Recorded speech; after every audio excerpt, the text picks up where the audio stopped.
Anton Pavlovich Chekhov. Sleepy. Night. Varka, the little nurse, a girl of 13, is rocking the cradle in which the baby is lying and humming hardly audibly. Hush by my baby wee, while I sing a song for thee. A little green lamp is burning before the icon. There is a string stretched from one end of the room to the other, on which baby clothes and a pair of big black trousers are hanging. There is a big patch of green on the ceiling from the icon lamp, and the baby clothes and the trousers throw long shadows on the stove, on the cradle, and on Varka. When the lamp begins to flicker, the green patch and the shadows come to life and are set in motion, as though by the wind. It is stuffy. There is a smell of cabbage soup and of the inside of a boot shop. The baby is crying. For a long while he has been hoarse and exhausted with crying, but he still goes on screaming, and there is no knowing when he will stop. And Varka is sleepy. Her eyes are glued together, her head droops, her neck aches. She cannot move her eyelids or her lips, and she feels as though her face is dried and wooden, as though her head has become as small as the head of a pin. Hush by my baby wee, she hums, while I cook the groats for thee. A cricket is churring in the stove. Through the door in the next room the master and the apprentice of Anasi are snoring. The cradle creaks plaintively. Varka murmurs, and it all blends into that soothing music of the night to which it is so sweet to listen when one is lying in bed. Now that music is merely irritating and oppressive because it goads her to sleep, and she must not sleep. If Varka, God forbid, should fall asleep, her master and mistress would beat her. The lamp flickers. The patch of green and the shadows are set in motion, forcing themselves on Varka's fixed half-open eyes, and in her half-slumbering brain are fashioned into misty visions. She sees dark clouds chasing one another over the sky and screaming like the baby.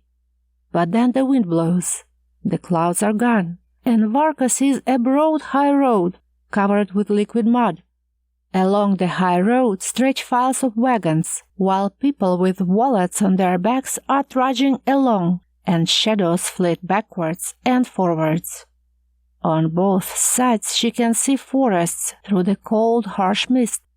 All at once the people with their wallets and their shadows fall on the ground in the liquid mud.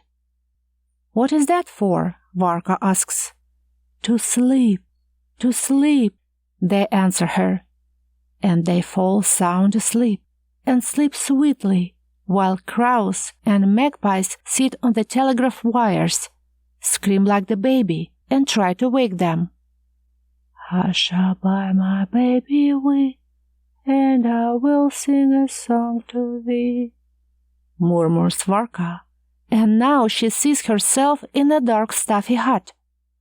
Her dead father, Yefim Stepanov, is tossing from side to side on the floor. She doesn't see him, but she hears him moaning and rolling on the floor from pain. His guts have burst, as he says. The pain is so violent that he cannot utter a single word, and can only draw in his breath and clack his teeth like the rattling of a drum. Boo, boo, boo, boo. Her mother, Pelageya, has run to the master's house to say that Yefim is dying. She has been gone a long time and ought to be back. Varka lies awake on the stove and hears her father's boo, boo, boo. And then she hears someone has driven up to the hut. It is a young doctor from the town, who has been sent from the big house where he is staying on a visit. The doctor comes into the hut. He cannot be seen in the darkness, but he can be heard coughing and rattling the door. "Light a candle," he says. "Boo, boo, boo," answers Yefim. Pelageya rushes to the stove and begins looking for the broken pot with the matches. A minute passes in silence. The doctor, feeling in his pocket, lights a match. "In a minute, sir, in a minute," says Pelageya. She rushes out of the hut and soon afterwards comes back with a bit of a candle. Yefim's cheeks are rosy, and his eyes are shining, and there is a peculiar keenness in his glance, as though he were seeing right through the hut and the doctor. "Come, what is it? What are you thinking about?" says the doctor, bending down to him. "Aha! Have you had this long?" "What? Dying, Your Honor. My hour has come. I'm not to stay among the living." "Don't talk nonsense. We will cure you." "That's as you please, Your Honor. We humbly thank you, only we understand. Since death has come, there it is."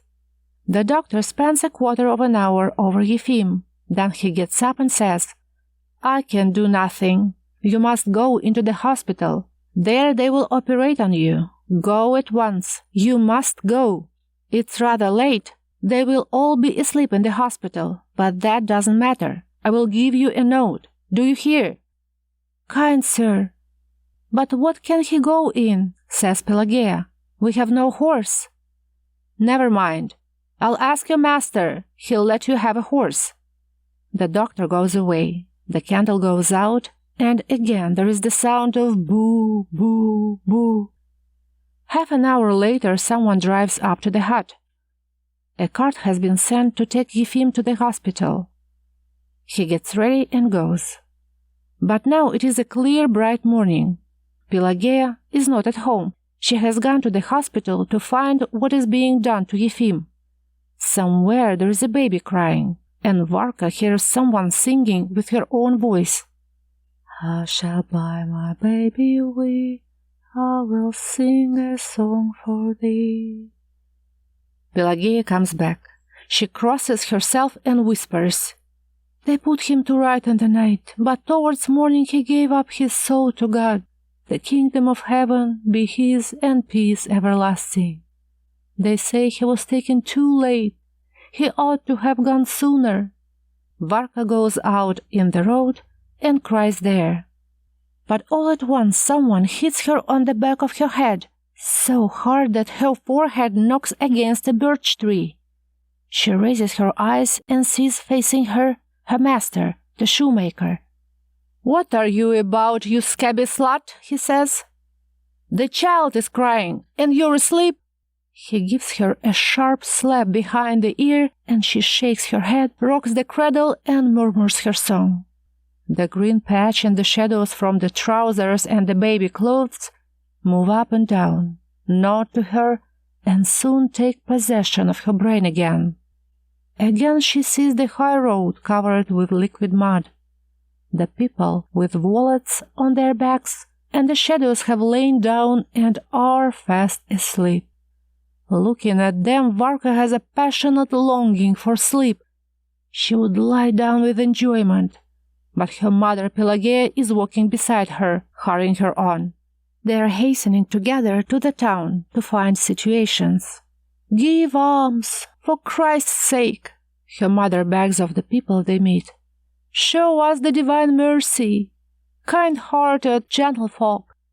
"Give the baby here," a familiar voice answers. "Give the baby here." The same voice repeats, this time harshly and angrily. "Are you asleep, you wretched girl?" Varka jumps up and looking round grasps what is the matter. There is no high road, no Pelageya, no people meeting them. There is only her mistress, who has come to feed the baby, and is standing in the middle of the room, while the stout, broad-shouldered woman nurses the child and soothes it. Varka stands looking at her and waiting till she has done. And outside the windows the air is already turning blue. The shadows and the green patch on the ceiling are visibly growing pale. It will soon be morning. "Take him," says her mistress, buttoning up her chemise over her bosom. "He is crying. He must be bewitched." Varka takes the baby, puts him in a cradle and begins rocking it again. The green patch and the shadows gradually disappear, and now there is nothing to force itself on her eyes and cloud her brain. But she is as sleepy as before, fearfully sleepy. Varka lays her head on the edge of the cradle and rocks her whole body to overcome her sleepiness, but yet her eyes are glued together and her head is heavy. "Varka, hit the stove!" She hears the master's voice through the door. So it is time to get up and set to work. Varka leaves the cradle and runs to the shed for firewood. She is glad. When one moves and runs about, one is not so sleepy as when one is sitting down. She brings the wood, hits the stove, and feels that her wooden face is getting supple again, and that her thoughts are growing clearer. "Varka, set the samovar!" shouts her mistress. Varka splits a piece of wood, but has scarcely time to light the splinters and put them in the samovar when she hears a fresh order. "Varka, clean the master's galoshes!" She sits down on the floor, cleans the galoshes, and thinks how nice it would be to put her head into a big, deep galosh and have a little nap in it. And all at once the galosh grows, swells, fills up the whole room.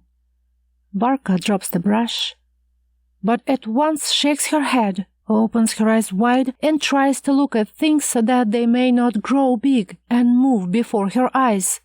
"Varka, wash the steps outside! I'm ashamed for the customers to see them." Varka washes the steps, sweeps and dusts the rooms, then heats another stove and runs to the shop. There is a great deal of work. She has not 1 minute free.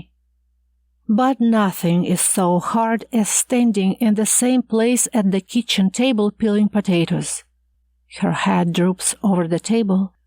The potatoes dance before her eyes, the knife tumbles out of her hand, while her fat, angry mistress is moving about near her with her sleeves tucked up, talking so loud that it makes a ringing in Varka's ears. It is agonizing, too, to wait at dinner, to wash, to sew. There are minutes when she longs to flop onto the floor, regardless of everything, and to sleep. The day passes. Seeing the windows getting dark, Varka presses her temples that feel as though they were made of wood, and smiles, though she does not know why. The dusk of evening caresses her eyes that will hardly keep open, and promises her sound sleep soon. In the evening visitors come. "Varka, set the samovar!" shouts her mistress.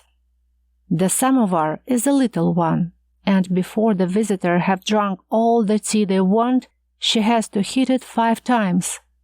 After tea, Varka stands for a whole hour on the same spot, looking at the visitors and waiting for orders. "Varka, run and buy 3 bottles of beer!" She starts off and tries to run as quickly as she can to drive away sleep. "Varka, fetch some vodka! Varka, where's the corkscrew? Varka, clean a herring!" But now at last the visitors have gone. The lights are put out, the master and mistress go to bed. "Varka, rock the baby!" She hears the last order. The cricket chirps in the stove. The green patch on the ceiling and the shadows from the trousers and the baby clothes force themselves on Varka's half-opened eyes again, wink at her, and cloud her mind. "Hush up, my baby, weep," she murmurs, "and I will sing a song to thee."